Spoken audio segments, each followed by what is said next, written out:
Good evening. For those on Teams, can you both see and hear proceedings? Yes. Yes.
Switch that on. Good evening, everybody. That's louder than I thought it was going to be. Thanks to everyone for attending the meeting of the Planning Committee on the 7th of March 2023. For those of you who don't know, I'm Councillor June Molyneux. I'm chair of the committee on my own tonight, unfortunately. Vice chair's not here. Please note the meeting is also being streamed live on YouTube. If you've joined the meeting on Teams because you're a member of the public who's registered to speak, or a councillor who's registered to speak, you'll have a time limit. For the public, it's 3 minutes, for councillors up to 5 minutes. The legal officer staff will operate a stopwatch and confirm when your time runs out. You should then finish speaking, otherwise your microphone will be muted. For ease, a pack has been prepared which contains reports, plans, presentation slides and any addendum information for each item to ensure that everyone can easily follow the agenda. This is all available online. After officers have presented reports and speakers have made their representations, I'll invite members of the public to make any comments. When you want to speak, please raise your hand to indicate to me that you wish to speak. When invited to speak, please switch your microphone on, and when you finish, please switch it off. When speaking, please try to reference the paragraph number to enable everybody to follow you. If the technology fails, I'll adjourn the meeting for a few minutes to try and resolve the problem. If we can't, a new date and time will be organised. Apologies. We have received apologies from Councillor Alex Hilton, Martin Boardman, Neville Whittam, Keith Idden, and substitutes this evening are Councillors Sarah Ainsworth, Councillor Magda Collins and Karen Derbyshire. Thank you. With that, have I got any declarations of any interest Members are reminded of their responsibility to declare any pecuniary interest in respect of matters on the agenda. If you have such an interest, you must withdraw from the meeting. Normally you would leave the room before the business starts to be discussed, but you do, however, have the same right to speak as a member of the public and may remain in the room to enable you to exercise that right and then leave immediately. In either case, you must not seek to improperly influence a decision. Right, and so I have no declaration of interest. Item 2, minutes of the meeting Tuesday the 7th of February, pages 3 to 6. Somebody move those, please. Thank you. Seconded. Okay, all those in favour of the minutes, please show. Thank you. Planning applications to be determined. With 6 planning applications to be determined tonight. Plans to be considered will be displayed or may be viewed in advance on the website. For the benefit of the public here tonight, speaking arrangements for planning applications are as follows. The officers will summarise the report and registered speakers will be invited to speak in the following order. Objector, supporter, parish or town councillor, ward councillor, applicant or agent. All registered speakers will be allowed to speak for 3 minutes, apart from ward councillors who may speak for up to 5 minutes. In the event that all speakers are against an application, as chair, I may grant the applicant or representative a time extension. I would respectfully ask members of the public who have not registered to speak to remain quiet throughout the proceedings. And could you turn your mobile phones off or to silent, please, if you haven't already done so. And the other thing, can I remind members that if they wish to move a site visit on an item and second it, that they would be expected to be at that site meeting when it is held. Thank you. With that, we'll go on to item 3A, St Peter's Parish Club, Eaves Lane, Chorley. Adele's going to present this item with a recommendation that full planning permission be granted, subject to conditions. I have 2 registered speakers, the objector Suzanne Highcott and the agent Matthew Walton. Adele, can you present the report, please? Thank you, Chair. Good evening, everybody. This application was deferred at the Planning Committee meeting held on the 7th of February to allow time for members to visit the site, and the site visit took place last week. The application site is located in the settlement area of Chorley, approximately 130 metres north of Eaves Lane, local district centre, as defined by policy EP7 of the Chorley local plan. The application seeks planning permission for the erection of a single-storey building to accommodate a retail use, associated car parking and the creation of a new access onto Eaves Lane following the demolition of the existing social club building. 13 objections and an objection from Councillor Adrian Lowe have been received. Establishing the acceptability of the principle of the development involves 3 considerations, including the acceptability of locating the proposed development, which is a main town centre use, in an out-of-centre location, justification for the loss of a recreational facility, namely a bowling green, and also the loss of the community facility. The applicant considered potential alternative sites in Chorley town centre and the district and local centres, and has demonstrated there are no suitable alternative sites within these areas capable of accommodating the development, which requires land for the retail building and adequate space for logistics.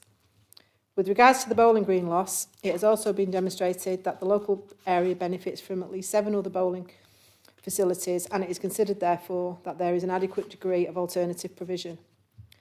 With regard to the loss of the social club, the applicant has explained that membership had been falling prior to its closure in April 2020, rendering the facility no longer financially viable. Evidence has been provided to demonstrate that following its closure, the vast majority of enquiries about the site related to its redevelopment rather than continuation of the existing use.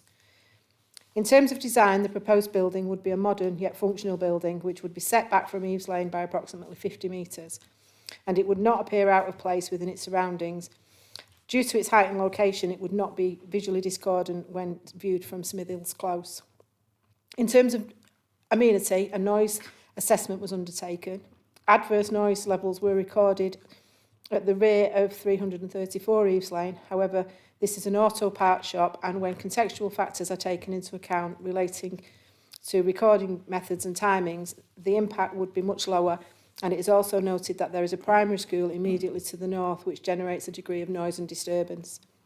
To mitigate any potential adverse impacts as a result of noise, it is recommended that the opening hours of the store and delivery times are conditioned. There are neighbouring properties to the south and west at Smithhills Close, and separation distances between them and the proposed retail building are adequate to ensure that there would be no unacceptable adverse impacts on the amenity of the occupiers of these properties. Waste bins would be screened from the properties, and should there be any issues relating to odours or pests, the council has powers to take action under the provisions of the Environmental Protection Act 1990. Amended drawings have been received in order to address an objection raised by LCC Highway Services. The amended plans make the improvements as requested by the Highway Authority, including the provision of drop curbs and tactile paving adjacent to the new site access. LCC have reviewed the amended plans and have raised no objection, subject to the applicant agreeing the final works under the provisions of a Section 278 agreement. The level of parking provision is considered to be adequate for the scale and type of development that is proposed, and no ecological issues have been identified. The site is not at risk of flooding. A Phase 1 ground contamination survey concluded that some contaminants may be present and recommended a Phase 2 survey, which is to be secured by means of a recommended planning condition. In summary, it is considered that the proposed development would have the benefit of improving the appearance of a vacant plot of land in a prominent location, whilst providing some employment opportunities and supporting economic growth in what is a sustainable location, and there would be no harmful impact to Chorley Town Centre or the nearby Eaves North District, Local District Centre. The application is recommended for approval. Thank you, Chair. Thanks, Adele. Suzanne, would you like to speak now? Steph, can you set the Yes, time? good evening. I'm asking the Planning Committee to look again at the application report, especially points 16A and 18. Following on from objections raised on the 7th of February, I, along with local people, wish to object further on 1, the need for another retail convenience store as there is already adequate provision. It would impact on existing businesses, threaten staff jobs and the viability of the post office out-of-town facility that already exists. 2 petitions were handed into the council offices yesterday with a total of over 300 signatures from the 2 nearest stores, Go Local and Nisa. The public oppose the need for another store as there is no local need and adequate permission already exists. Number 2, objection to lack of consideration to pedestrian safety at all times in the vicinity of St Peter's C of E Primary School. The proposed new build statement I totally disagree with, as it will have an unacceptable impact on highway safety. The access egress site is 35 metres only from the primary school. The car parking spaces on the retail site will be used by families dropping off and picking up their children from school. This is going to cause traffic chaos at school times and when delivery vehicles are accessing and leaving the site. A few dropped curves are good for crossing over the access area but do nothing for safety. Health and safety risk assessment legislation is by law directed at the workplace and those who are employed, but the regulations actually state the environment around the workplace site must also be looked at, especially if it creates higher risk to pedestrians and traffic congestion issues, and hence greater risks of accidents.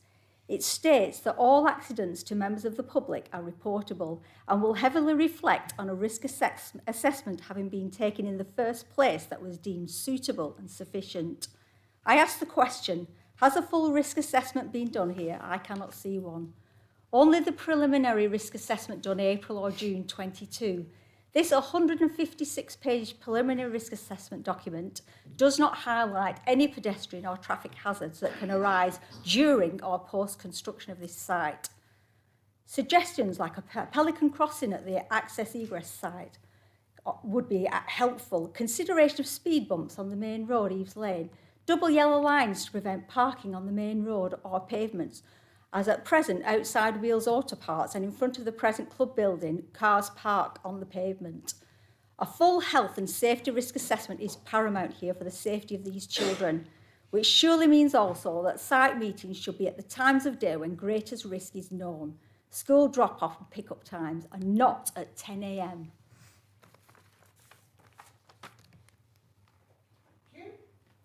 Thank you. Have I got Matthew Walton, please? Thank you. Good evening. My name is Matthew Walton, the planning consultant for PWA Planning, acting on behalf of the applicant. This application was previously heard at the committee last month, with them members voting to defer the decision in order to conduct the site visit, with the main point of contention being the highway's impact of the development prompting the visit. To reiterate, LCC Highways have never had any objection to the scheme, simply asking for improvements in their first consultation to the proposed plans. These measures include the dropped curves and tactile paving to facilitate safe pedestrian movement across the entrance to the site, and calming measures for vehicles entering and leaving the site to reduce their speed. The applicant then included these recommendations within the site's design, which was welcomed by the Highways Department and can be seen on the proposed site plan. Additionally, the level of car parking provision on the site will exceed what is required from Chorley's parking standards, providing 29 new spaces. It will come to pass that some parents and guardians may decide to do shopping during school drop-off and pick-up times, making use of the new car park and removing cars from the road and pavement outside the school. Notwithstanding this, there's no other outstanding issues nor reasons that this application should be refused. The scheme will breathe new life into a now vacant site and rejuvenate the frontage along Eaves Lane. Therefore, members are once again invited to follow their officer's recommendation and approve the application. Thank you. Thank you. Do you want to come back on anything? No. Okay, it's over to you, members. Councillor France, Councillor Heaton. Thank you, Chair. I think we said at the previous meeting, obviously they are inaccuracies.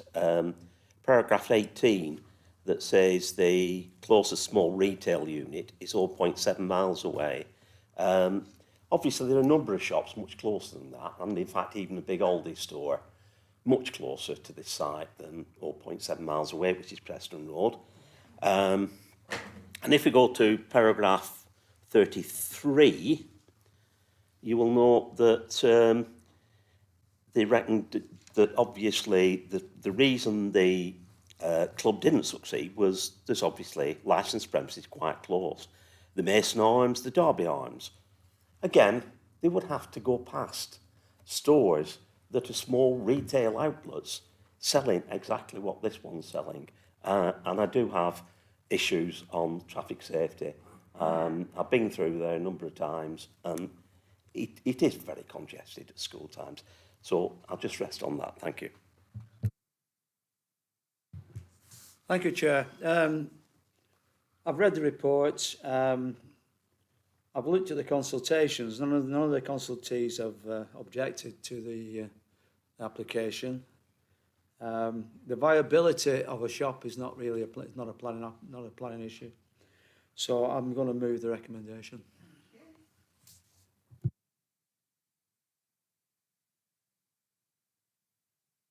At the last meeting, no one put forward a viable reason to object to it, and I haven't heard one today. We're talking about risk assessments. There's a pedestrian crossing outside. That's one. There's a lollipop lady on it. 2, there are parents with children. 3, we've agreed that traffic doesn't move. How does a static car knock someone over on a zebra crossing with a lollipop lady and parents? I don't get it. The fact that there's other shops there, go on to the Flatiron. Look at Booths, turn right, M&S. Turn right, Iceland. Turn right at Pound Store. Yes, it's town centre. We have no say in what shops go where, so we can't bring that to here. I can't think of one single reason, or I would object to it, because there are other issues in my ward that were similar. And I couldn't object to them neither. So I second that proposal. Okay, thank you. Anybody else wish to make a comment? Councillor Morwood. Thank you, Chair. It is a difficult one. A lot of people are concerned and they've expressed their opinions and so forth. And it all boils down to, I'd say, the highway issue. It was unfortunate that the time of the visit was at that time, but sometimes that's the only way it works out. You can't always get to the exact time that might be the ideal time. But I did go separately and watch it at 3 o'clock. I know that area very well. I lived around that area for a long time. It's extremely busy at the picking up and dropping off times. 9 o'clock in the morning, 3 o'clock in the afternoon. The traffic comes to a standstill because those who control the crossings, and the two of them, there's 2 crossing patrols there, look after the kids and the parents that they can safely cross the road. And that causes backup.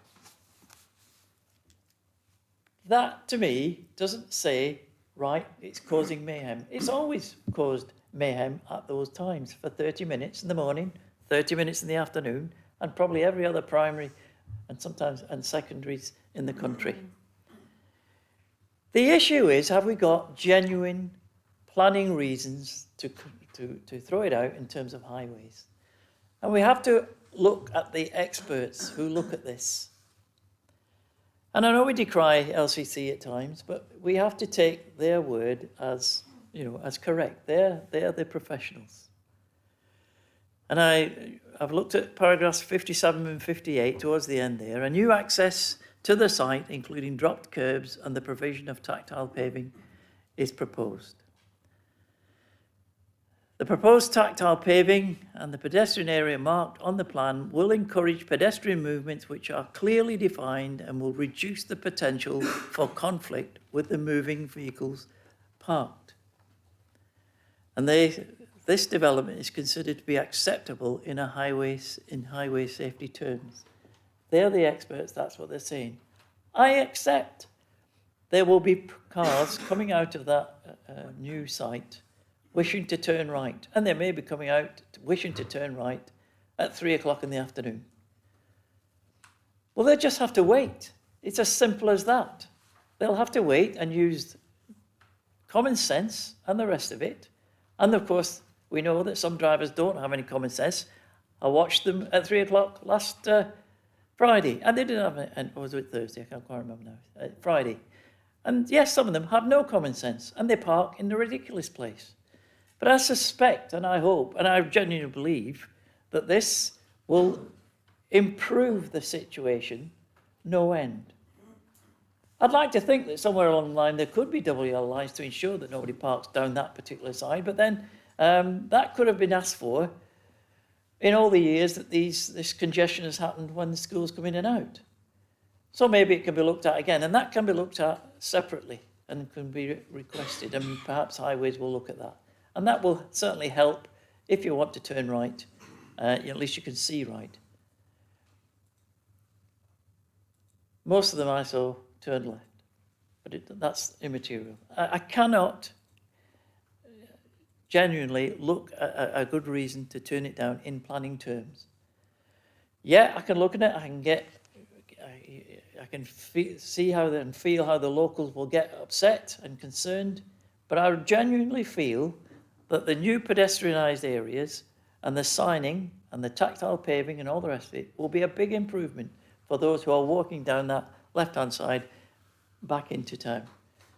Vast majority go over the crossings. So, I mean, I can't say any more than that. I really feel that I have to accept the recommendation. Thank you. Thank you. Oh dear, thank you. Does anybody else wish to speak? Councillor Beaver. Thank you, Chair. Just 2 additional points. The alternative. What's the alternative? We don't put this here. 30-something houses. And they'll object about that. And it doesn't matter about the second one. It's just, what is the alternative? Okay, thanks. If everybody's had their say, then I'll move to the vote, please.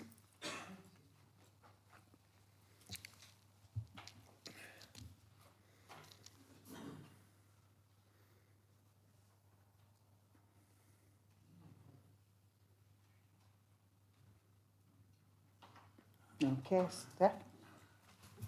Members have voted to grant full permission, subject to the conditions.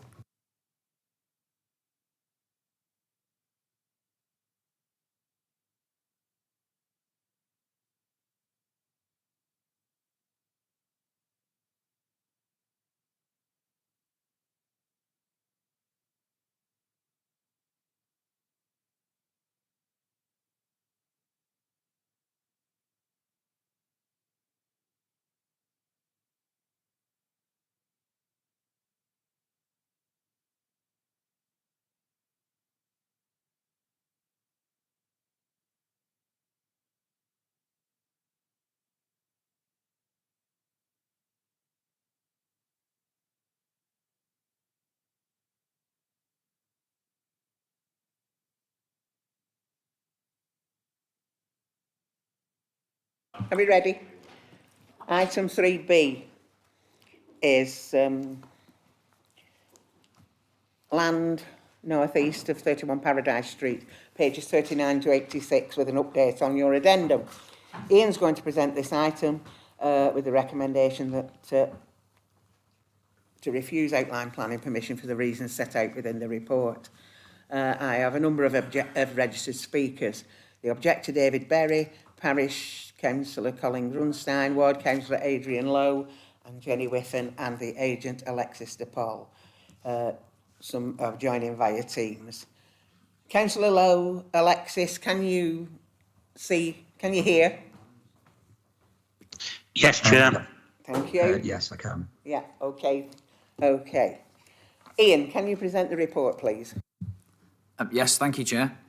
This application seeks outline planning permission with all matters reserved for a residential development of up to 130 dwellings, including 35% affordable housing on land to the north-east of Paradise Street and north of Heapy Road.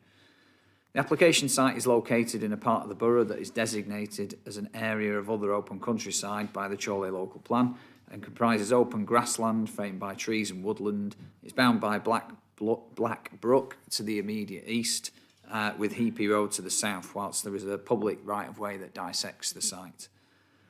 Policy BNE2 of the Chorley local plan covers areas of other open countryside and seeks to protect this area from unacceptable development which would harm its open and rural character. The policy does allow for development that is needed for the purposes of agriculture or forestry, other uses appropriate to a rural area, and the reuse or rehabilitation of existing rural buildings. The proposal does not, however, fall within any of these categories and is therefore contrary to the policy. In considering the impact of the proposed development on the character of the site and wider landscape, the applicant has submitted a landscape and visual impact assessment that has been reviewed by the council's landscape officer. The officer considers that the development would result in an adverse effect on visual receptors, particularly given the presence of the public footpath through the site. In the context of policy BNE2, it's considered that there would be an unacceptable impact on the visual appearance of the local area that would inevitably diminish the open and rural character of this area. In considering the principle of the proposed development, these adverse impacts must be weighed against the benefits and other material circumstances. It must be recognised that the council cannot currently demonstrate a 5-year housing supply, and therefore the tilted balance must be engaged in line with paragraph 11D of the National Planning Policy Framework. The benefits are set out in the report with associated weightings attached to them and comprise the significant contribution towards housing supply, the provision of affordable housing on the site, and economic benefits through supporting jobs during the construction phase. The proposal is considered to be finely balanced in light of the weight afforded to the competing benefits and harms. In this instance, however, it's considered that the disbenefits are of greater weight, even allowing for the tilted balance.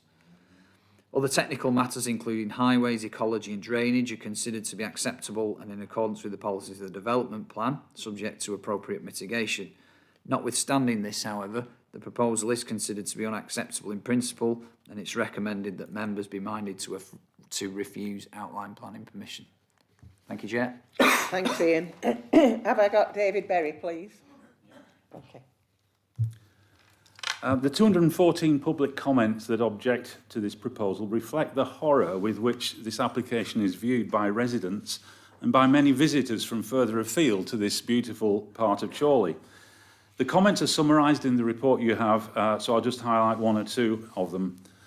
Our main concern is the destructive effect the proposal would have on the rural nature of the area, for residents, for visitors to the very popular local footpath network, and for the wider prospect from local viewpoints such as Healy Nab and Stronsey Bank. If this proposal was approved, it would surely signal a green light to further creeping development into this well-known and popular area of particular beauty around the West Pennine Moors. Lockdown proved that such rural spaces close into town are extremely valuable resources for many, giving access to car-free exercise and relaxation. Secondly, submissions to the council have said that the theoretical traffic flow models show that the main junctions in the area would still be within capacity if the development went ahead. But those of us who produce theoretical models of things know that at best they can only ever be vague approximations to real life. And locals know that on the ground, further increase in traffic on Heapy Road and particularly Knowley Brow is bound to lead to increased delays, danger and accidents. Traffic up and down Knowley Brow is almost always restricted to a single lane by on-street parking. At busy times, the queue of traffic waiting to go up Knowley Brow can back out onto Blackburn Brow, causing a dangerous obstruction for vehicles coming down Blackburn Brow. In addition, there are delays and danger caused by on-street parking on both sides of Heapy Road. People picking up from the Sea Cadets hut, the children's play area, people crossing the road to their gardens, horse riders and farm vehicles. And on top of all this, explosives are being transported to the Redcliffe storage facility. Locals need to live with all this and so should have a significant voice in the assessment of any mitigation package agreed between the developers and LCC. More generally, the provision for schools, health and other infrastructure in this area is already stretched to the limit, and simply requiring some extra money from the developers will not of itself go anywhere near solving the problems. For instance, a relatively small contribution from the developers towards education is not going to produce a new secondary school anytime soon. In the meantime, where will the extra children be taught? Presumably not in the already oversubscribed local secondaries. So will they be bused to neighbouring areas? That seems a terrible idea. For these and for all the other reasons mentioned in the 214 objections, we strongly ask the Council to reject this application.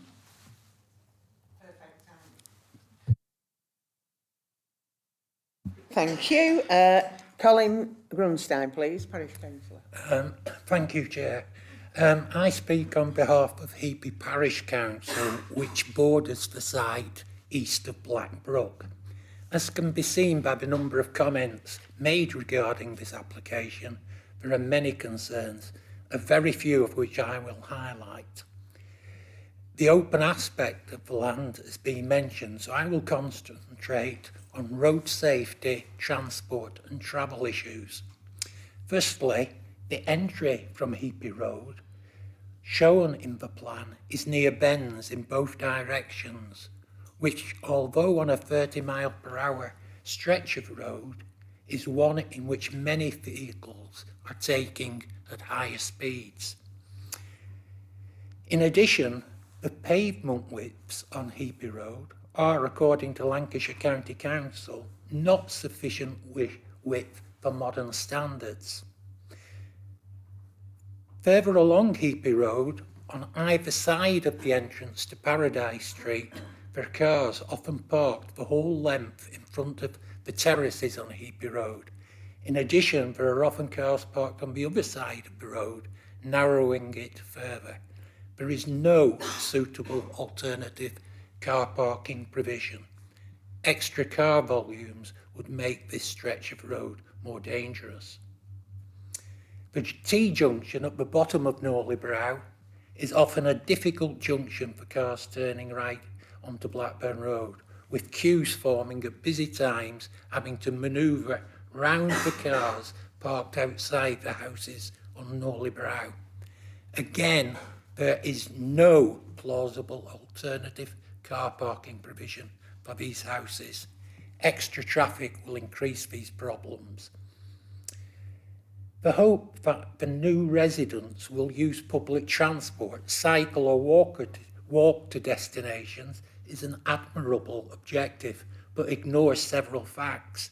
The nearest bus stop for a regular bus service is more than double the preferred maximum walking distance. On alighting a bus from Chorley, there is a difficult junction to cross. The nearest convenience store at the top of Harper's Lane is even further away. I walked from the proposed entry of the site last week, and although I am a brisk walker, it took 10 minutes to reach the nearest bus stop, and a further 6 minutes to reach the nearest convenience store. These times ignore the time it would take residents to walk from their homes within the development to its entry. Of course, cycling is an alternative to walking. If the route to Chorley town centre was flat, this could be a realistic option, but gradient should be factored in. Do we really think the typical resident is going to want to cycle up Harper's Lane and then the much steeper Norley Brow with their shopping? I often see cyclists without any shopping having to push their bikes up. So thank you, Chair. Okay. Where are we up to? Lost my place. Councillor Lowe. Thank you, Chair, and thank you for allowing me to speak as one of the councillors covering one of the wards affected by this application. It covers both Chorley North and Astley and also Chorley North East. I'm speaking on behalf of Chorley North and Astley residents, mainly in the EP Road and Paradise Street area. My comments are summarised in paragraph 9 of the report, and I'd like to thank the officers for a very comprehensive report highlighting all the issues connected with this application, which is an appeal against non-determination. The main areas of concern are the principle of development, highway safety, infrastructure, and the impact on ecology and landscape. I refer members, first of all, to paragraph 12, whereby it states that the site does not fall within any of the criteria for locating new development and does not accord with Core Strategy Policy 1. Paragraph 14 of the report states that it is important that this area is protected from unacceptable development which would harm its open and rural character. Paragraph 15 states that the proposal does not meet the criteria for development set out in policy BNE2. The criteria for development set out in that policy, it would mean that it would inevitably lead to a landscape impact within an area that the policy specifically seeks to protect. Paragraph 16 shows that the national policy framework states the intrinsic character and beauty of the countryside should be recognised. Therefore, the principle of the proposed development would be contrary to Policy 1 of the Core Strategy and Policy BNE2 of the local plan. I refer members to paragraph 46 on your report, which shows that the proposed development would have a strongly urbanising effect on the existing open rural character of the site, changing it from open countryside to an housing estate. Paragraph 47 shows that there would be harm there issued to the visual amenities of residents and users of public rights of way, which cannot be mitigated by a landscape scheme. The harm that this would cause to the character and appearance of the area would be significant and irreversible. I note that access is not applied for in this application, but I, like the previous speakers, have major concerns over highway safeties, and I do not consider that the area can cope with such a development. I refer members to paragraph 54 of the report, highlighting some of the traffic issues has been previously mentioned. I note the comments in the addendum about proposed mitigation measures between Lancashire County Council and the applicant. I'll just leave it at that, Chair. But in conclusion, I refer members to paragraph 166 of the report, showing that the adverse impacts significantly and demonstratively outweigh the economic and social benefits, and I strongly urge members to follow the officer's recommendations, including to be minded to refuse this application for the grounds I've stated. Thank you, Chair. Thank you, Councillor Lowe. Councillor Whiffen. Hello, I'm Jenny Whiffen, a councillor for Chorley North East Ward with Gordon and Margaret France as well.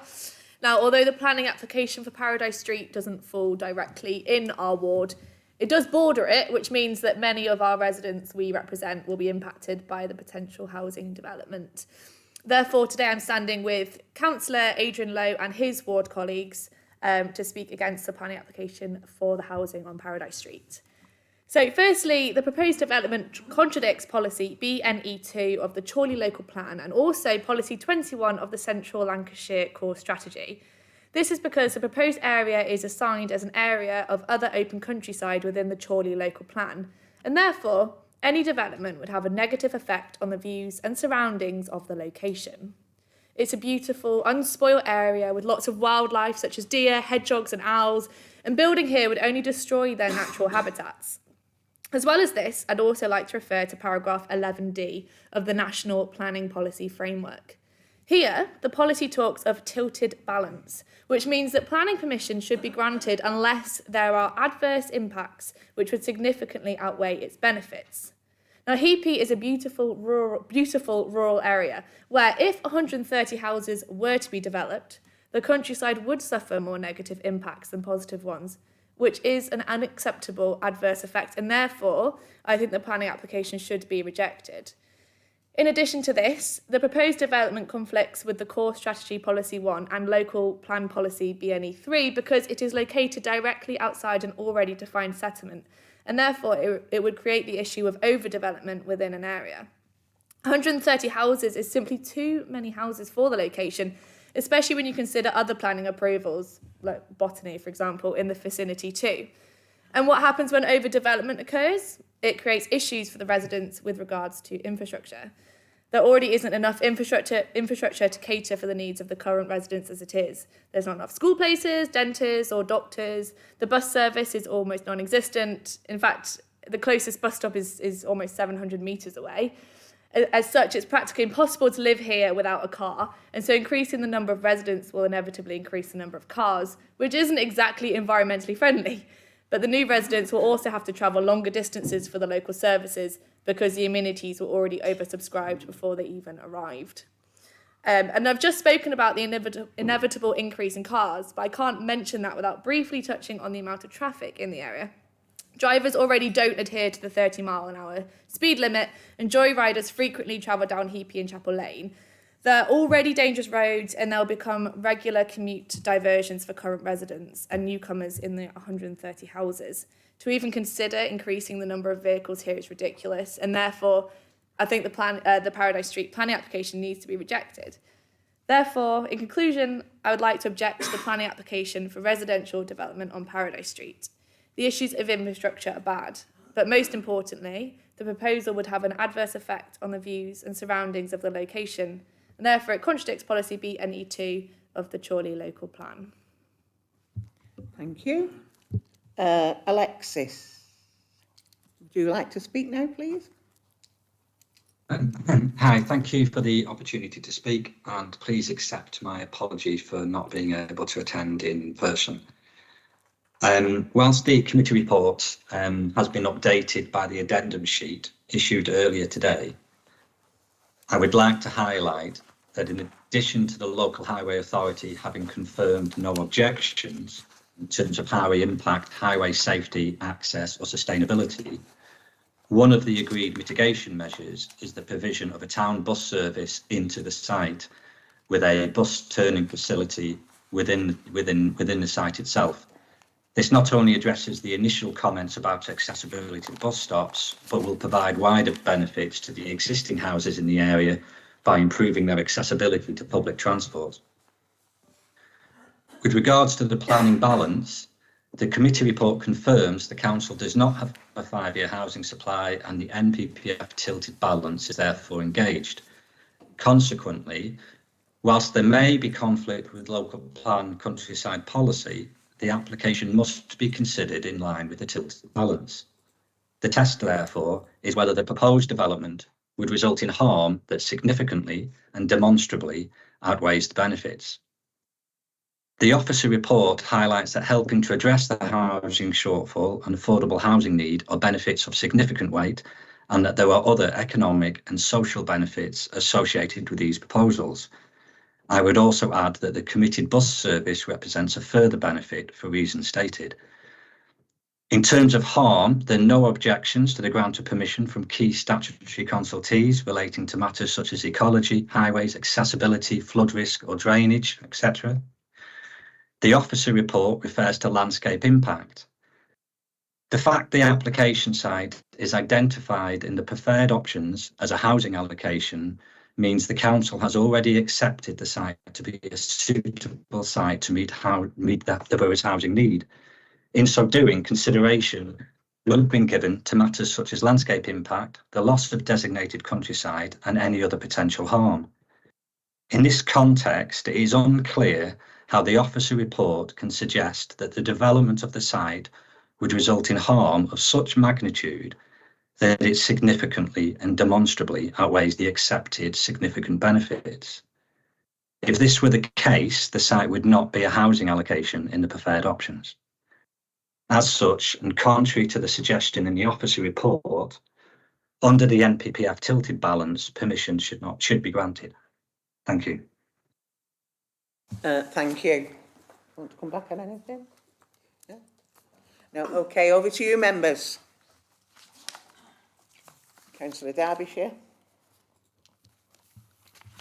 Looking at the affordability of the homes, which is, and we're talking about bringing people into the area, increasing traffic, working out the percentages, there's only about 44, 45 houses that will actually be affordable homes, which is suggests that obviously coming with bigger houses and more expensive houses comes more cars, usually 2-car families.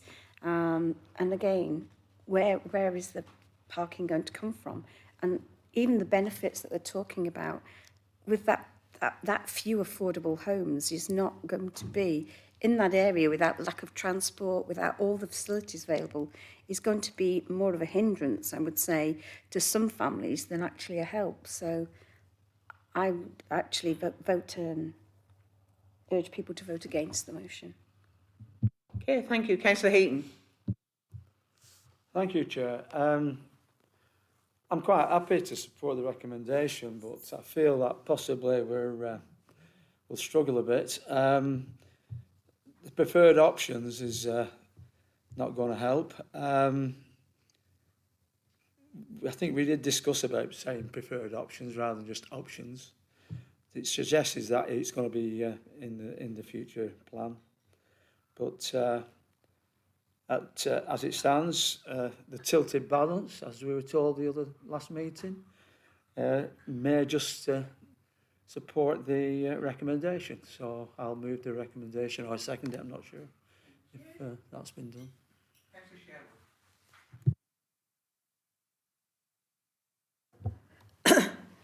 I'd like to thank the residents that have come tonight and have spoken, and the people that have made 200 comments. When we as ward councillors knock on our residents' doors, we see Wellingtons, walking sticks, hiking boots outside. Such is their passion about the area in which they live. The traffic conditions around Heapy Road are pretty horrendous at times.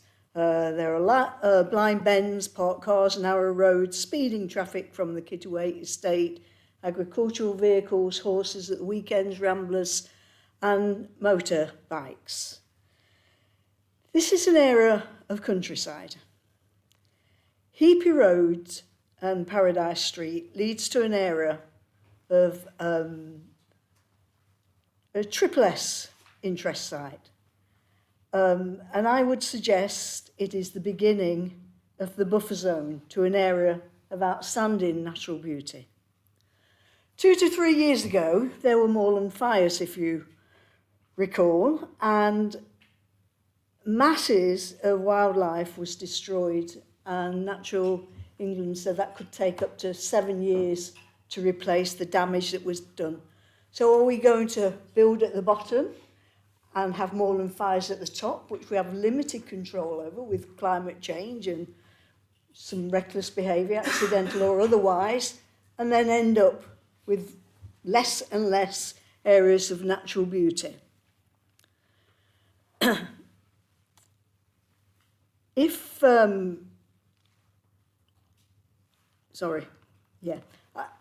Going back to the wildlife, the actual species that are there are phenomenal.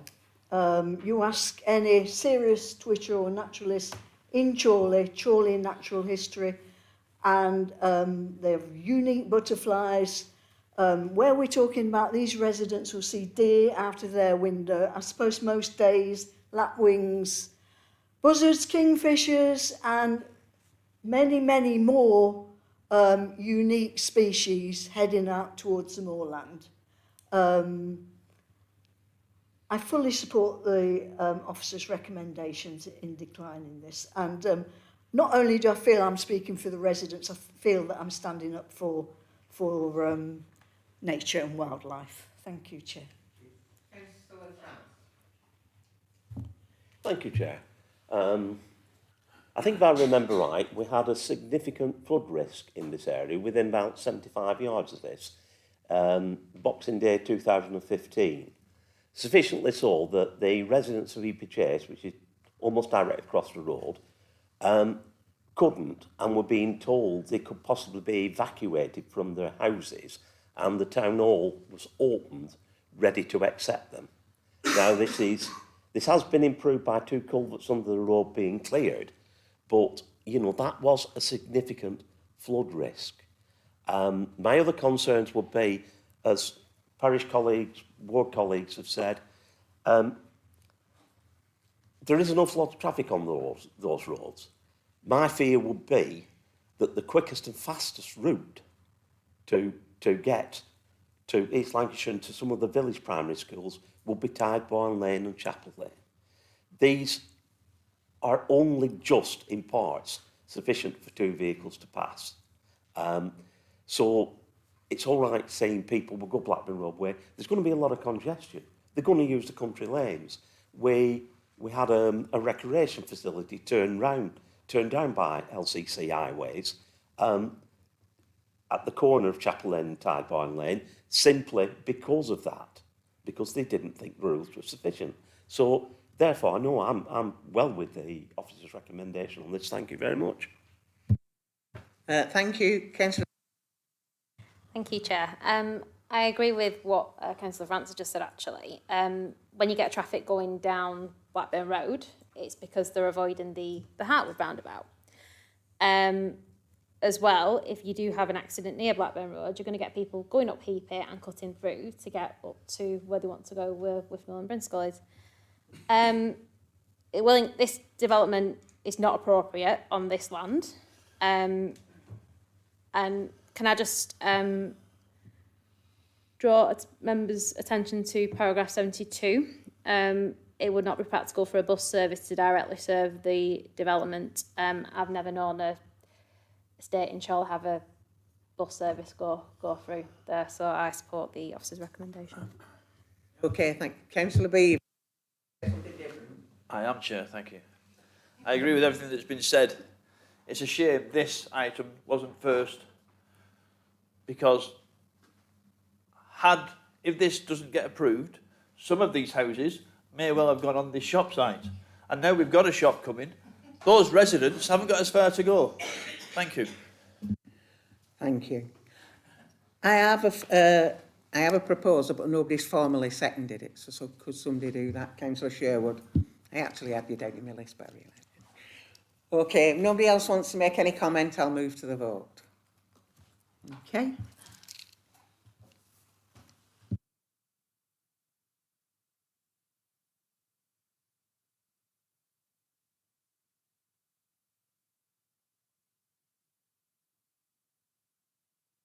Okay.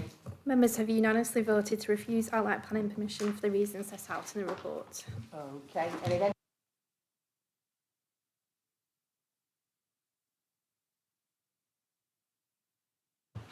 Sorry.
press the button, light goes on.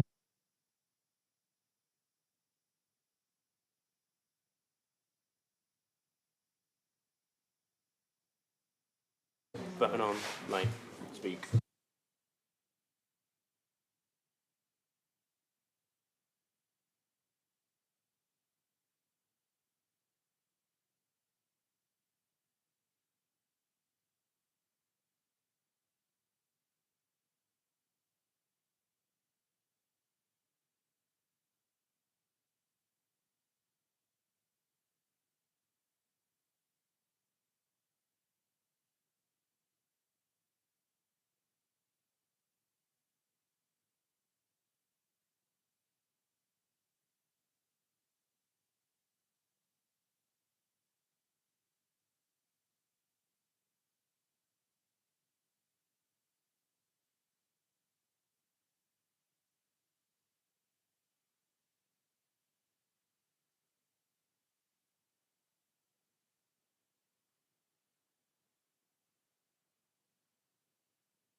Some members were minded to refuse outline planning permission for the reasons set out in the report for the last item. Okay, it was mine.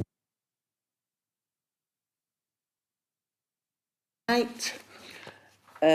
Speaking arrangements for planning applications are as follows. The officers will summarise the report and registered speakers will be invited to speak in the following order. Objectors, supporters, parish or town councillor, ward councillor, applicant or agent. All registered speakers will be allowed to speak for 3 minutes apart from a ward councillor who may speak for up to 5 minutes. In the event that all speakers against an application as chair, I may grant the applicant or representative a time extension. And I respectfully ask members of the public who have not registered to speak to remain quiet throughout the proceedings, and can you make sure your phones are turned to silent or switched off, please. With that, we'll go on to item 3C. 10 Riley Green, Hoghton, Preston. Adele's going to present this item with the recommendation that planning permission is granted subject to conditions. I have a number of speakers. Objector Ray Shepley, Ward Councillor Alan Cullens and Ward Councillor Sam Chapman, who are joining us on Teams, and the applicant Peter Grimes. Councillor Cullens, Councillor Chapman, can you hear us? Loud and clear, Chair. Yes, thank you, Chair. Thank you. Yes, thank you. Okay. Adele, do you want to? Thank you, Chair. Planning permission is sought for the change of use of this property from a dwelling house, which falls within use class C3, to a children's home, which falls within use class C2. The garage would be converted to habitable accommodation as well, in order to facilitate the proposed change of use. The property would be registered for a maximum of 4 children between the ages of 8 and 17. Staff would be taken from a pool of 10 and would work in pairs on 12-hour shifts. No more than 4 staff would be present on site at any one time. 34 representations have been received, raising objections to the proposal on the grounds that are set out in the report. Consultees have raised no objection, with the exception of Lancashire Children's Homes, who have stated that the proposal does not meet their criteria. However, this is a licensing issue and is not a material planning consideration. The proposal accords with the National Planning Policy Framework, which seeks to support community and cultural facilities for all members of the community and would not be considered inappropriate development within the Greenbelt. The proposal seeks to replicate that of a larger family living together in a residential dwelling house, and comings and goings would not be dissimilar to those of a family in terms of school runs and visitors, and these would take place at fairly common times such as rush hours and early evenings. Similarly, the use of the garden by 4 young people would reflect that of a family. It is therefore not considered that the proposed change of use would result in a detrimental impact on residential amenity. Lancashire County Council Highway Services do not consider the proposal would be detrimental to highway amenity or safety, and as such have raised no objections. On this basis, the application is recommended for approval, subject to conditions. Thank you, Chair. Thanks, Adele. Have I got Ray, please? Okay, off you go. Good evening, my name is Ray Shipley. I live at Hollybank, next door to number 10. I've lived there for 10 years with my wife and my 4 children. Riley Green is a small, very close-knit community, as demonstrated by the fact that practically everybody resident has objected. In our hamlet, there's 24 homes. We have a busy 40-mile-an-hour, 50-mile-an-hour road with a T-junction and a filter lane. Riley Green does not have any amenities, local shops, playground or park. They're all over 2 miles away. We also have a privacy issue that is overlooked at the front of the property and the side conservatory. Number 10 sits 5 foot higher above our bungalow. If approved, this would have a detrimental impact on the hamlet residents and the welfare of the children. Riley Green has a resident with a drug dealing issue, and for the last 2.5 years opposite number 10, which the police have been called out on numerous occasions, with a dedicated police officer assigned, is a huge welfare issue ongoing. I'm asking the planning to refuse the application due to the extra vehicles at number 10, which says it has parking for 6. However, that is incorrect. We have evidence that 3 cars parked on that fills the drive. The previous owners made an on and off drive so the cars can park with ease and exit safely without the need of reversing onto a busy main road. There is no safe off-road parking for number 10. Myself and my young family and my neighbours have to pull out onto a 40-mile-an-hour road at a busy T-junction, a Bravo Hill and a filter lane, all on a daily basis. We were risking our lives, and it was a major concern, and we have major blind spots. Changing number 10 from a residential home to a business will only create more traffic, vehicles parked up on the highway, pavements. This will affect pedestrians and cyclists, making the road already more dangerous. If any visitors park upon the road, it will cause massive issue. That is why the bus stops were moved out of the hamlet. When we pull out of our drive and the neighbours adjacent, we've had many near misses, and unfortunately we've seen accidents and neighbours have been in these incidents. Unfortunately, there has been deaths on this road.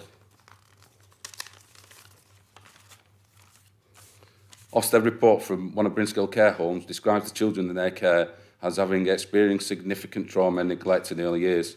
It also says absconding occurs, which is a major worry to all of us in the hamlet, and says they try to avoid restraints, but if they can't, what does that mean? We suffer the noise and the disturbance that this would cause.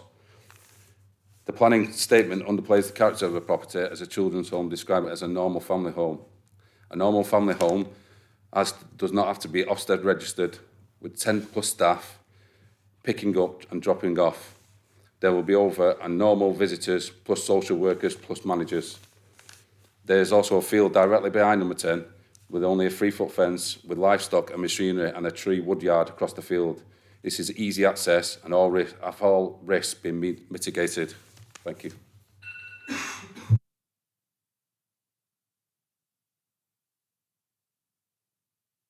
Councillor Collins, sorry. Thank you very much, Chair, and thank you for giving me the opportunity to speak tonight. And I'd like to express my objection to this proposal. What you're asked to consider tonight is around the change of usage of a property within what is a very small hamlet. And whilst I note Lancashire County Council children's criteria is not met, and correct, it is one for licensing, I think what you have to consider is that what you are looking at is the change to a residential children's home. And if I look at one or two of the comments raised by residents, the area in concern is a very isolated area. It is a very small hamlet. There are no play areas within miles of the proposed site. There is insufficient bus services, and there are no schools. And I think, you know, the question has got to be, is this suitable for young children to be placed in this area? In support of what the last speaker also said, it is a busy area for walkers. There are many visitors to the pub who park in the area, and I've seen at times where in both the areas and outside the public house, traffic is an issue, and there have been a number of accidents. I think if I could raise one particular issue, and it's in challenge to the planning consideration on page 5411, which actually says that it takes account and support local strategies to improve health, social and cultural well-being for all, and deliver sufficient community and cultural facilities and services to meet local needs. That is not what's under consideration. This is a commercial operation. It's not a health operation. I think within the locality of Clayton, East Brindle and Hoghton, there are a number of children's homes already in existence. So the objection is not against a children's home, it's the location of where this would be and that change of use. The other reason I think there's an objection is that under the local plan, there is a demand for housing in Chorley. And this application aims to remove a dwelling residential property in a greenbelt area for usage of a commercial development. And I strongly object to this in the sense that we want to protect these hamlets. We want to protect the opportunity for local people to be able to buy houses. So, as I say, it's not, my objection is not against that it's a children's home, it's where this children's home is sited. Thank you, Chair. Thank you, Councillor Collins. Councillor Chapman. Thank you, Chair, and thank you for giving me the opportunity to speak. I'll associate myself with Councillor Cullen's comments. I'd preface my own comments by noting the objection from LCC Children's Homes because it doesn't meet their criteria. I would ask members to note that what that means is that there will be an increased probability that the children placed at this home will be coming from outside of the LCC area, and therefore that any visitors to the home would be likely becoming some distance and consequently would be likely to be unfamiliar with the area.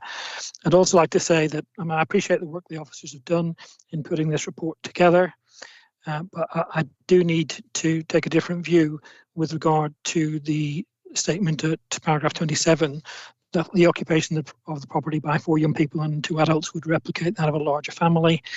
I don't think that's going to be the case given the nature of the home that we are talking about. And my objections largely are based on the point in paragraph 19 about policy BNA 1 and in specifically the severe residual cumulative highways impact. Essentially, the property is based on a busy B road linking Preston and Blackburn, where sparse housing suddenly becomes more dense in the area of Riley Green. And looking at this as a former police officer, I have to note that drivers traversing the area have to deal with a number of hazards, including bus stops on either side of the road and the junction with the busy Bolton Road, which links to the motorway junction being only 1 house away from this property, that road, and which itself is opposite a public house. There's a terrace of properties which face directly onto the road and without safe spaces to the front of the terraces for any vehicles to stop. I'm concerned about adding further slow-moving or reversing traffic to this environment on the basis that drivers through Riley Green will have come from fast rural roads or motorways suddenly to a small hamlet with several driving hazards for them to negotiate in rapid succession. There could be buses stopping on either or both sides of the road, bus users or other pedestrians crossing the road, parents parked dropping school or college students off with the buses, delivery vans stopped in the road, and traffic speeding away from a junction that has limited visibility. Adding more slow-moving traffic to this mix on a busy, fast road would push the accumulation of risk too far, in my opinion. Also, by changing the property from a normal domestic home to a children's home with a regular changeover of multiple staff and with other visitors, I'm concerned that this will significantly increase traffic and the risk of vehicles parking on the road outside, and that this would present an unacceptable hazard on top of the others in the area. And part of the reason I believe that would be that there would be a significant increase in traffic is linked to my concern about this premise's proposed use as a children's home, given its remoteness from any amenities or facilities that would be of use to children. In essence, this is the sort of property we'd choose if your brief was to try to find a place that was as far as possible from the facilities in Chorley, Preston, Bolton and Blackburn, and where children could not get to such facilities unaided. It's unfortunate that that's the way it is, but that is the way it is. Locating vulnerable children at such a distance from services diminishes the access to those services by making them more expensive to access in terms of time and money, and thereby increasing the effective cost of the service or the temptation not to access it just because it's too hard to get to, whether that be playgrounds, parks, cinemas, bowling, youth clubs, or other means of social engagement for young people. Consequently, children based at these premises run the risk either of being isolated or being accommodated only with considerable amount and frequency of travel and cost, and the associated risks, both of which are far from ideal for a group already made vulnerable by their life circumstances. The required travel for the 4 children who would be based at the premises, together with any visiting family members from what could be perhaps 4 families, potentially from far away, social workers, perhaps educators, health and police personnel, as well as staff and others, would lead to considerably greater traffic to the premises than for a normal family home. And I'd therefore ask members to consider rejection of this application on the basis of highway safety concerns. Thank you. Thank you, Councillor Chapman. Have I got Peter Grimes now, please? Yeah. Evening, everybody. So I'm Peter Grimes, the applicant and director of Bryn School Care. I think a lot of the objections that have been raised are quite typical of what we obviously, get quite a lot of pushback from in previous applications. Two previously that have thankfully gone through and are thankfully thriving in communities that said very similar things. I think one outstanding thing that I've seen in a lot of these objections is that let's look at an opinion that is based on someone who's actually been brought up in a children's home, in the care system, and actually has worked in the care system and worked in children's homes and now owns children's homes. So I think if you're going to take one opinion in this and that isn't built on hysteria or is quite permissible, I understand a lot of what everyone's saying, and I do not disagree with anything. But I think this has to be met with a measured approach, because if it's good enough for one family, why would it not be good enough for a young person that actually needs this more than anybody? We talk about that it's going to take away the opportunity for a family to buy this property, but also what we are, forgetting is that it's going to allow 10 employees to also pay for their own homes. We talk about safety. Our staff, especially in the community, we can buy a home anywhere that is probably far more unsavoury, but because it would meet far less pushback, but we don't consider that appropriate or within the best interest of the child nor the community. So we look at these lovely areas, as everyone keeps mentioning, why can our young people not have access to that lovely area? We understand it's close-knit, and is that not something that our young people should be able to thrive under? It's almost as if we can't find a location that anyone wants our young people to thrive in. Are we adding to the problem? Are we the problem? I really don't know. But all I can say is that, we've been through this quite a lot of times, and I just want to make sure that if there, whatever decision is made, and I thank you all for your time, but I really do want to make sure that it is at least planning related. We're one of the most highest regulated sectors in the in the UK. So if planning goes through, the regulation doesn't stop there, neither does the oversight. Our young people are supervised at all times, need dependent. So in terms of oversight and also observing the community, we can bring in a lot of clout in terms of safeguarding this community. I've been going back and forth with one of the residents recently, only shortly. But it was about an issue that they're having in the local community. So we have to evidence to Ofsted, to social workers, to local authorities, that we are proactive in our approach and make sure this community and this care home is safe. We are the professionals in this, believe it or not, and so are Ofsted. The LCC might have rejected this in terms of that they didn't find that it was that there was a need. Ironically, there was a need.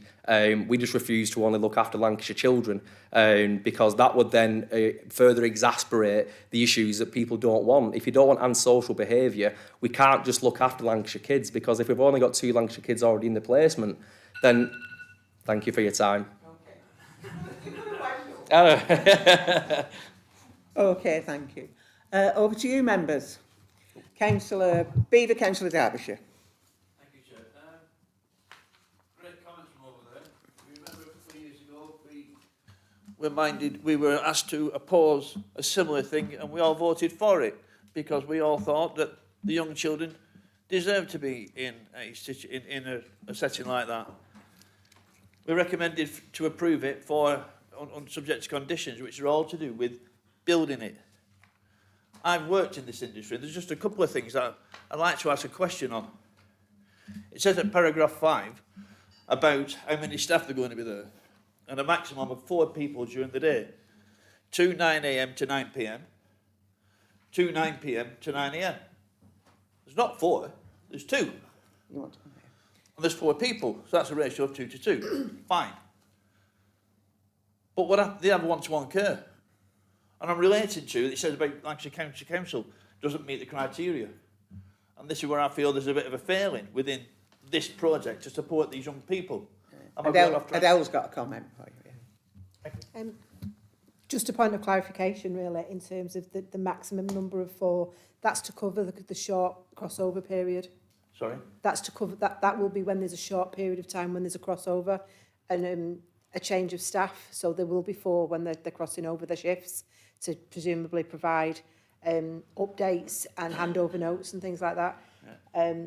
And in terms of Lancashire County Councils, Lancashire Care Homes, the applicant mentioned the reasoning behind that. Their objection was based on the children who would be cared for being from outside the Lancashire area. That would obviously need to be subject to ongoing discussion and dialogue outside the planning application process and would be a licensing issue. So there's further dialogue to be gone into with regard to the licensing side of things. May I come back? Okay, yeah. How long does handover take? There's going to be 4 people handing over from 2 to 2.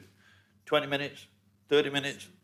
So for the other 11 and a half hours, there's 2 people there. That's my point. Yes, handover. Great.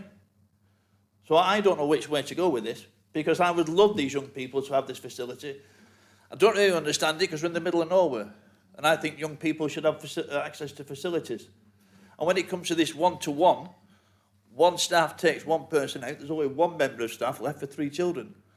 And you might say, well, we're not going to do that. Well, now we're depriving them of being able to do something. So which way are we going? That's what's confusing me. So I'll just wait to see what anybody else says. Thank you. Councillor Derbyshire. These children will be looked after children. The provision will be there already. I've worked with many looked after children and they have all provision in place. There's transport provided, there's access to local schools, there's all sorts of things already now. They were saying the buses, I think it was Councillor Chapman said the buses stop either side. Well, it's said that they can be from, is it 4 to 18?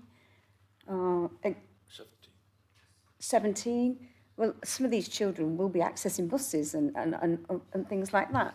And just because there are 4 children, they've also got space and a large garden. I think the neighbour next door says he's got 4 children.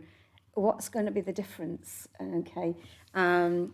These children, I've looked after many looked after children, and they're absolutely, yeah, they may have some issues, but then so have normal families and normal children.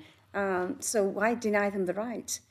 Because absolutely, these children can become really effective members of society and learn from environments like this where they can see close families in action and be part of that community. And I don't think they should be denied that.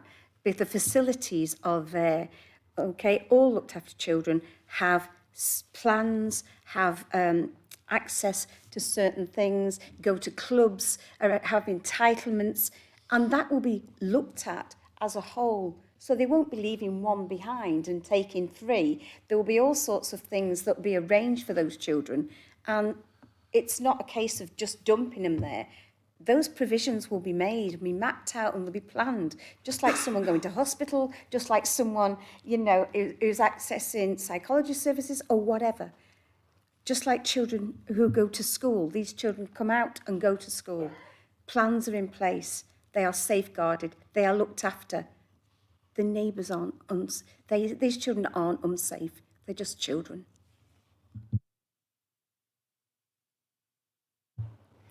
Thank you, Chair. Yeah, it is an isolated area. I do know the area.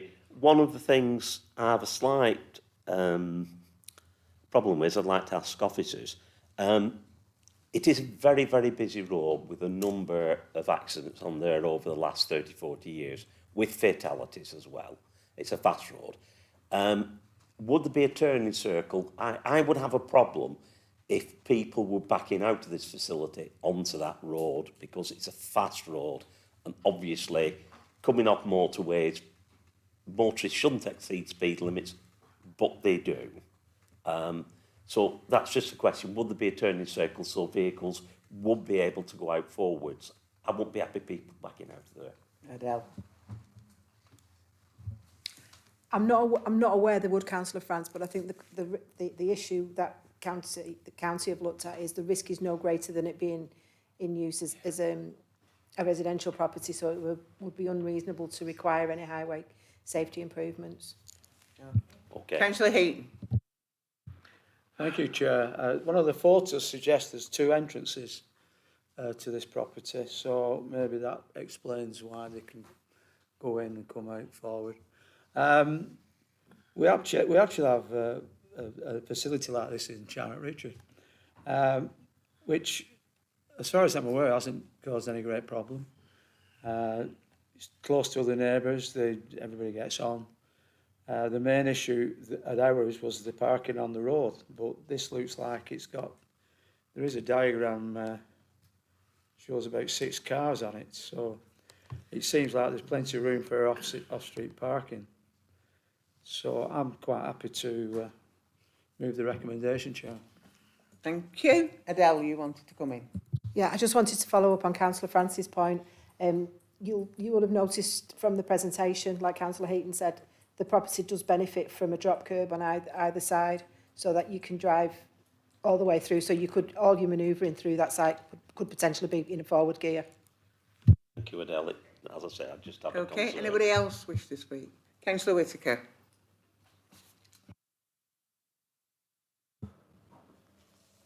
Thanks, Chair. When I looked at the report, and I said, number 8, it said LCC children's homes have objected. Can I just clarify what Adele said? LCC children's homes objected because the children are not from Lancashire. Is that it? Yeah, that's my understanding, because the operators proposed to care for children that came from outside the area. That was their grounds of objection. That would presumably be a matter for further discussion and dialogue. I share some of the concerns. I used to chair education at LCC, and children like this are vulnerable and need care. And I've heard descriptions of, I don't know this site very well, but I've spoken to people who do, and from what we've heard, it's a beautiful little hamlet, etc. But on some of the objections, it says children should not be placed near a crime hotspot, and there is a problem with drugs, etc. already there. So it's not as if these are going to be tearaways who are going to cause mayhem that apparently somewhere adjacent to it. So I've listened to what's said. I've not seen anything here that's made me persuade me to turn down this application, Chair. Thank you. Thank you, Chair. Could I just ask Adele, are these children, normal children, would they be able to go out as any other child would? And if they, regardless of which, if there's 2 staff on and one needs to go to hospital, are those ratios correct? I can only comment on the information that's available to me and my own working knowledge of these kinds of care homes. The children are in need of care and are minors that will need care. The provisions that exist within the care system will mean that, you know, appropriate safeguarding is in place and appropriate ratios of staff to children will be adhered to. So, for instance, if one child needed to be taken to a hospital appointment, I would suspect that maybe another chaperone would come to the property and take them. Thank you. Okay. Anyone else? I've got a proposal. Will somebody formally second that for me? Thank you, Councillor Morwood. If nobody else, we'll move to the vote, please.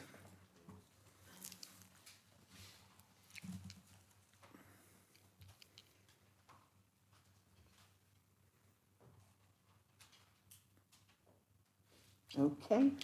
Members have voted to grant full permission subject to conditions. Thank you. I've switched it off. If you come for that item and you wish to go, please feel free.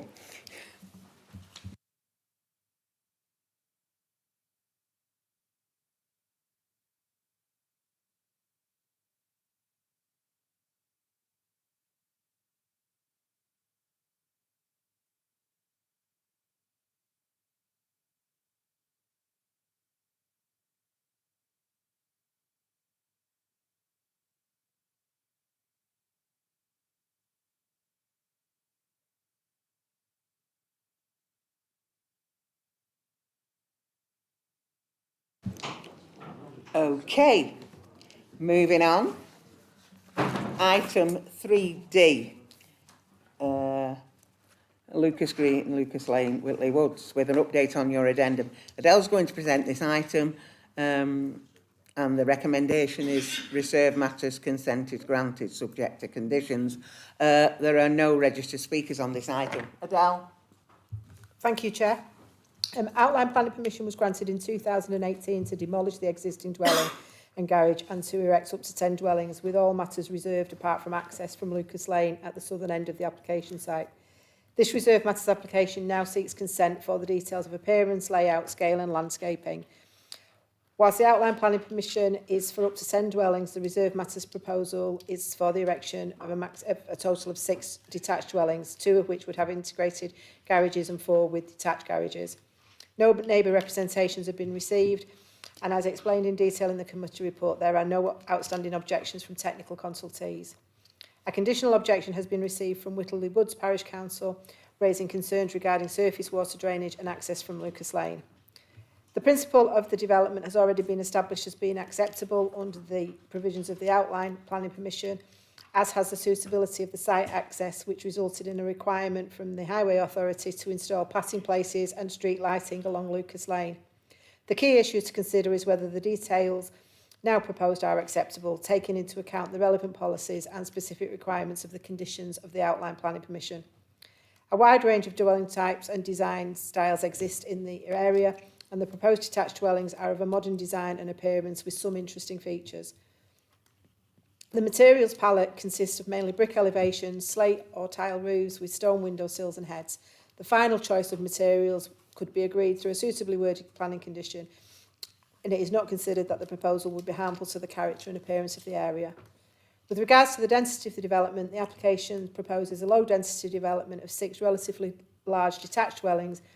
It is not considered that the proposed density is significantly different to other development in the area, particularly the Red Row housing development to the north and the one currently under construction to the east of the site, and it is not considered to render the scheme unacceptable. The details of boundary treatments provide close boarding, fencing between the plots to ensure privacy for future occupiers, and the landscaping scheme provides acceptable details of soft planting throughout the development. However, as sufficient details of hard surfacing treatment have not been provided, these could be secured by way of planning condition. The Council's recommended minimum interface distances for habitable room windows are all met, and so it is not considered there would be any unacceptable impact on residential amenity. Drainage details are covered by planning conditions attached to the outline planning permission, and details have been submitted in this regard that are currently being reviewed by the relevant technical consultees. The details of appearance, layout, scale and landscaping of the proposal are considered to be acceptable according with the relevant national and local planning policies, and the application is therefore recommended for approval subject to appropriate conditions. Thank you, Chair. Thanks, Adele. Over to you, members. Councillor Heaton. I'm with the recommendation, Chair. Thank you. Councillor Morwood. Second. Councillor Sherwood, did you? No. Councillor Beaver. No. Right, we'll move to the vote then. I think they were fighting one another to second. Can we move to the vote, please? Thank you.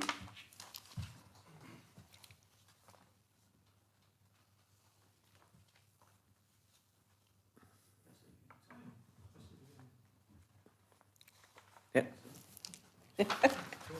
Thank you. Go on. Members have voted to grant reserved matters consent subject to conditions. Thank you. It sometimes thinks about it before it does anything. Moving on to item 3E. Is Exton Villa Football Club, pages 149 to 186, with an update on your addendum. Ian's going to present the item. The officer's recommendation is that planning permission is granted subject to conditions, and I have no registered speakers. Ian. Thank you, Chair. This application seeks planning permission for the construction of an artificial grass pitch in place of the existing grass pitch, and includes fencing and a storage container at Exton Villa Football Club. It also includes for the erection of an extension to the pavilion, car park lighting and highway junction improvements. The application site is an existing football ground located in the Greenbelt at Euxton. The application site is previously developed land. The framework and local plan allow for the provision of facilities for outdoor sports and recreation and engineering operations in the Greenbelt, provided that they preserve its openness and do not conflict with the purposes of including land within it.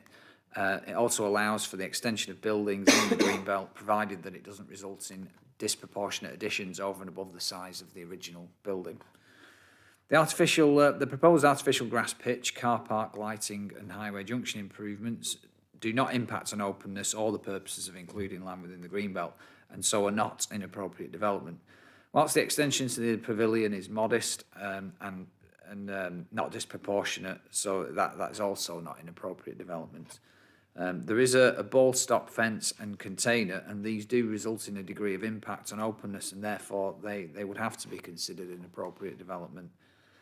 As the proposal results in a small degree of inappropriate development, the tests of paragraph 148 of the framework are engaged. This sets out that very special circumstances will not exist unless the harm to the green belt by reason of inappropriateness and any other harm is clearly outweighed by other considerations. In this instance, the need for the artificial grass pitch, the long-established location of the football club, significant community benefits and the requirement for a ball stop fence and on-site storage are considered to amount to the very special circumstances required to overcome the definitional harm to the green belt, to which substantial weight must be attached. The design of the proposed development is suitable in relation to its end use, whilst there will be no unacceptable impact on the immunity of neighbouring occupiers. The proposal is considered to be acceptable in all other respects, and all issues are covered in detail within the committee report. Overall, the benefits of the proposed development are such that, on balance, it's considered that the application is acceptable in line with the provisions of the development plan and is recommended for approval, subject to the conditions set out on the addendum. Thanks, Chair. Thanks, Ian. Over to you, members. Councillor G. Thanks, Chair. An excellent officer's report there. I wholeheartedly agree with it. This facility within Euxton that is well used, not for adults and children alike. It does need dragging into the 21st century. It needs a lot of work doing on it, and I'm more than happy to go for the officer's recommendation. Thank you. And I'll second Councillor G on that one. Thank you. It must be all football fans. Yeah, Euxton, the third highest club in the Chorley borough, after Jarnock and Chorley. No, I'm right. The facts speak for themselves. I've no problem with this. All-weather pitches aren't my cup of tea, to be honest. I prefer playing on grass or seeing my players play on grass. But it will be a more usable facility with being all-weather, and it'll be a benefit to the community. So I'm quite happy to go with the recommendation. Councillor Whittaker. Thanks, Chair. It's a long-established club that's provided terrific facilities for young people for many, many years, and anything that can expand the opportunity for people to have healthy, fit outdoor lives and football will be good. So I'm happy to support the thing, Chair. Anybody anything else they wish to say, or should I just move to the vote? Councillor Marwood. Just thought I'd yes or no it. No, I'm happy. I think it's a terrific facility. It's a great benefit. I just wanted to point out, I'm sure they'll have to amend their goal scoring celebration because there are going to be some burn knees and so forth. But other than that, I'm sure they'll adjust. Thank you.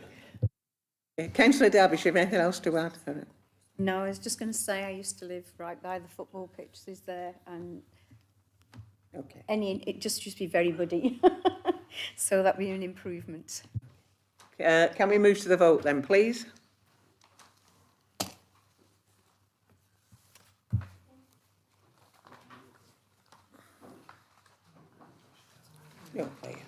Okay. Members have unanimously voted to grant full planning permission subject to conditions. Okay. Right, moving on. Agenda item F, Highgrove House, Highfield Road North, pages 187 to 208. Ian's going to present this item. The recommendation is planning permission granted subject to conditions. I have two registered speakers, an objector, David Gregson, and the agent, Cat McMaster. Ian, can you present the report, please? Yes, thank you, Chair.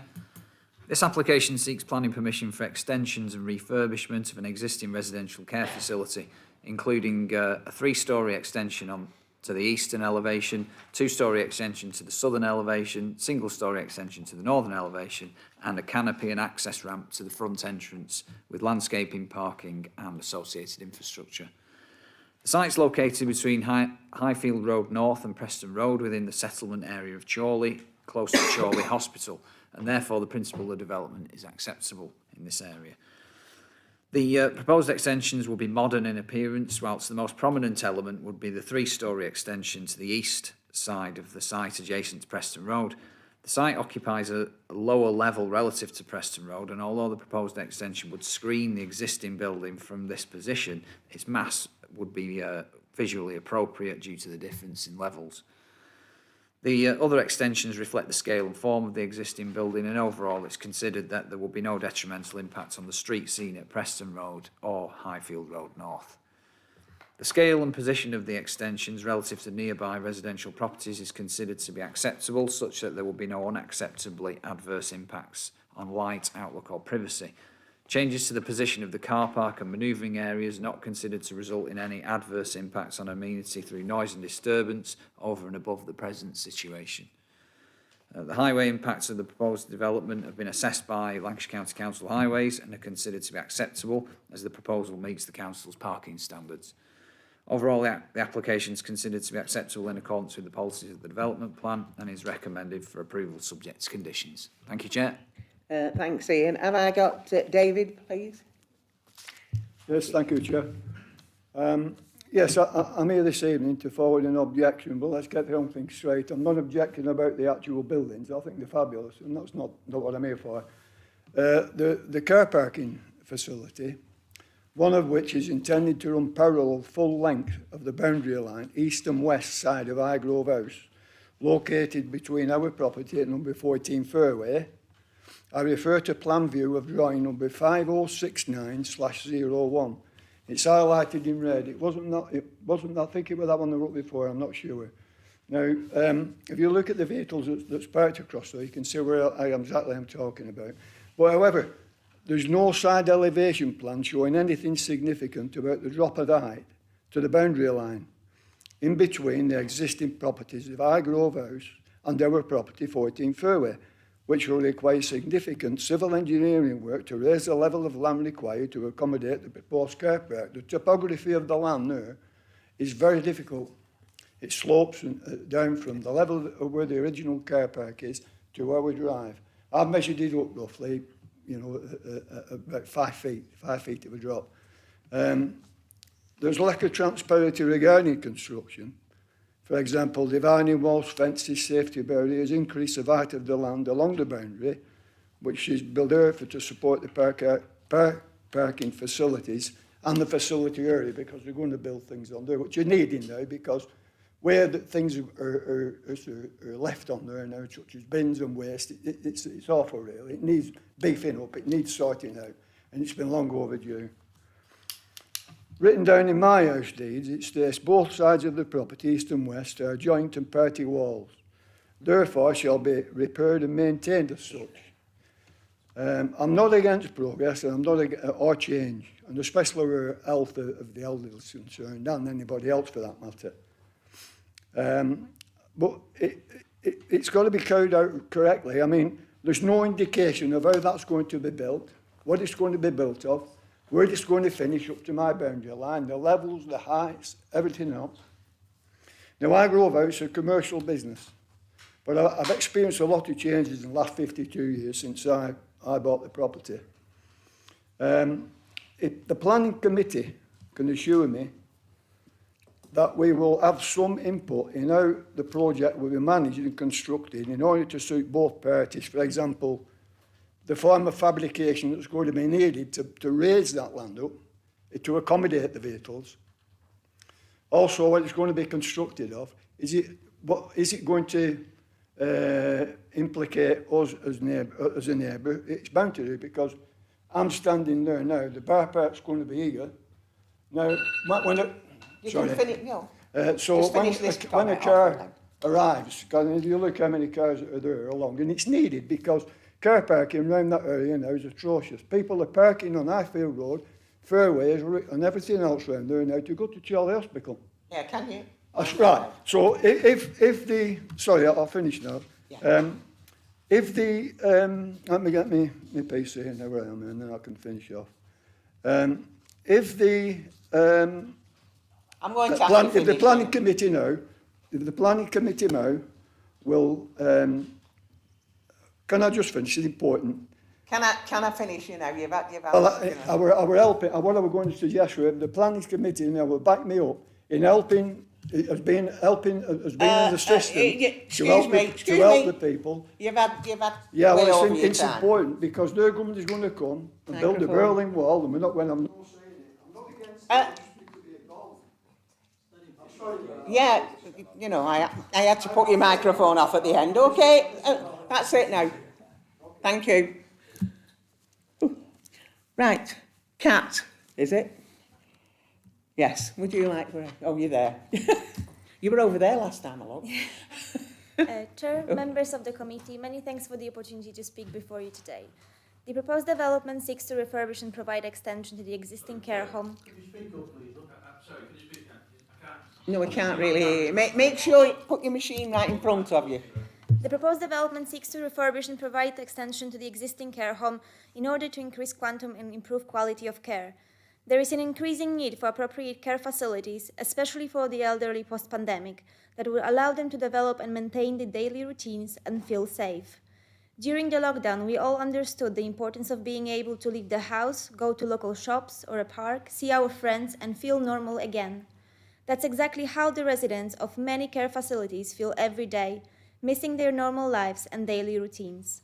The proposed development provides 21 additional rooms, making an important contribution to the care needs within the locality. The proposal would not only increase the number of rooms, but also improve the quality of care within a whole facility by introducing a number of communal spaces that can improve health of residents by elevating the quality of life. Providing areas such as cinema, cafe, salon, aids memories and supports community cohesion. The proposed kiosk could become a morning destination for daily newspaper, while TV lounge, a gathering space for a hobby workshop.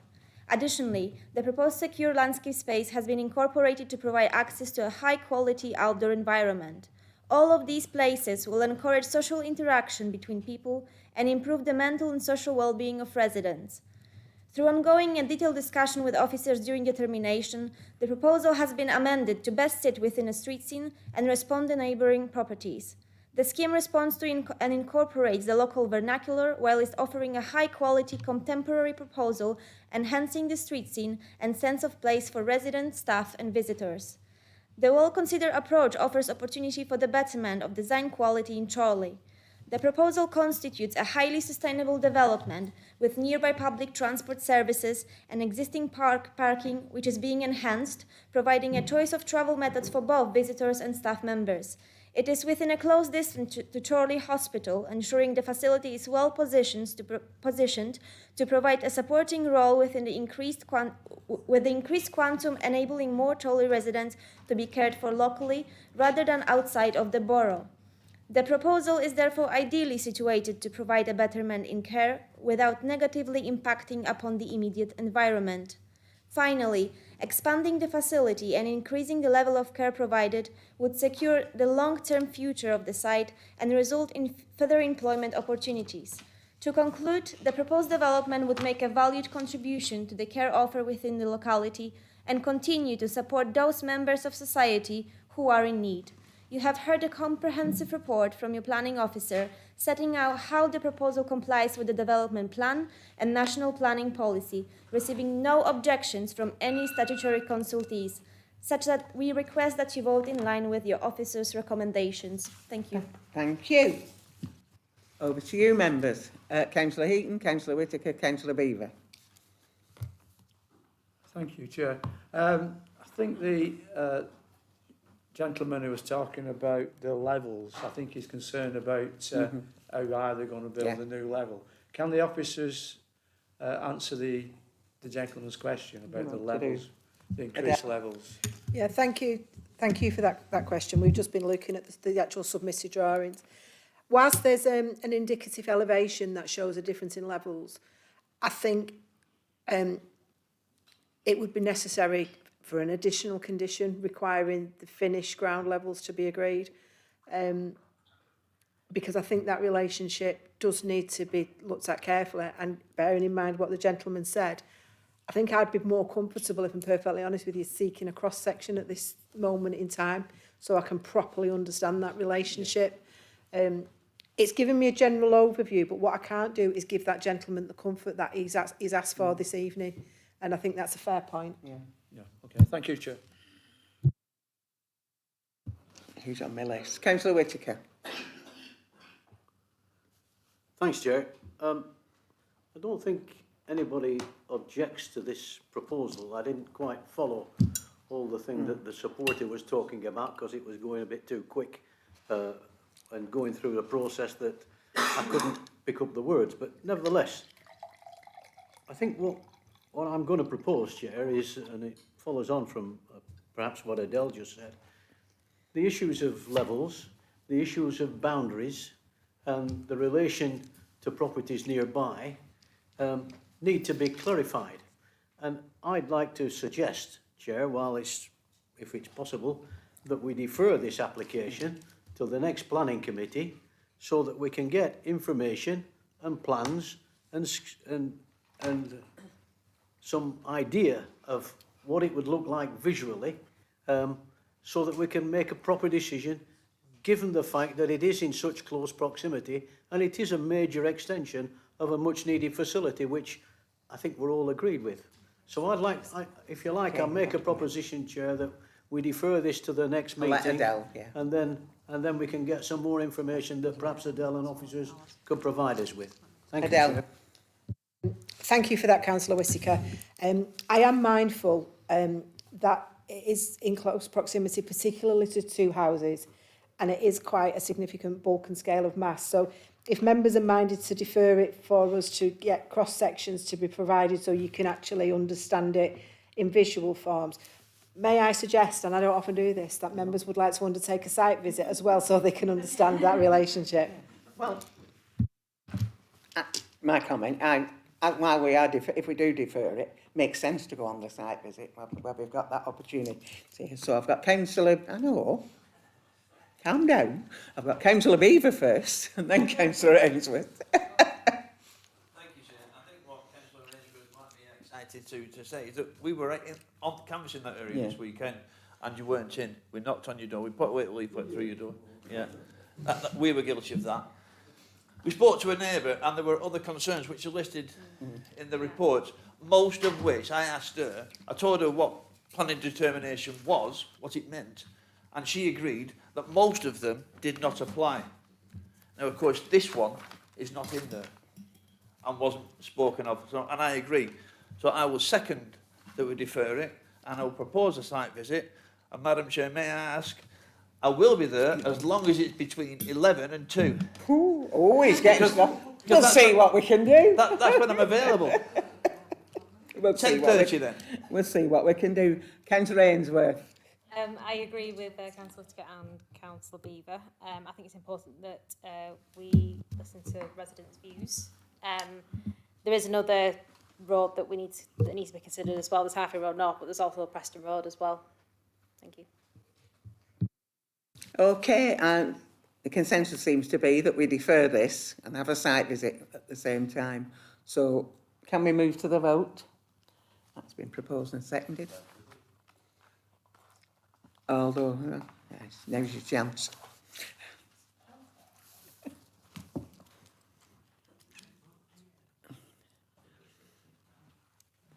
There you go. Members have unanimously resolved to defer the decision and undertake a site visit. Okay, if you want to go, we've not quite finished, so if you want to go, feel free. While I turn over. Can we finish the meeting first? Because we've only a couple of things to do. And I'm waiting for him.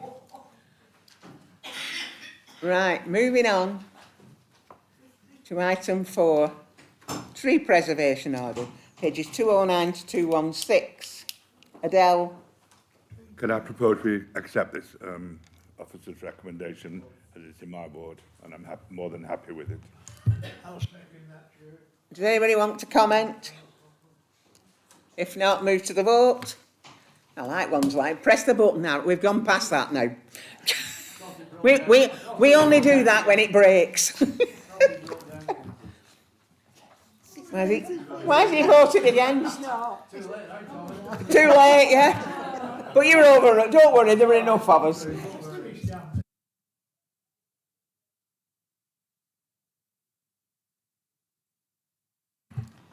Moving on.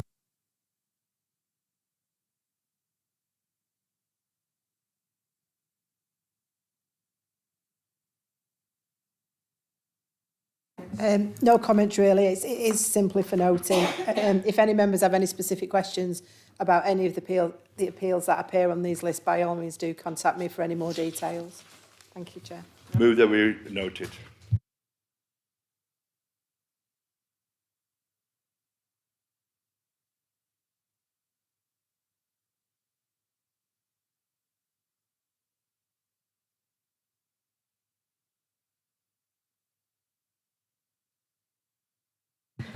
Members have voted unanimously to approve the officer recommendations. Okay.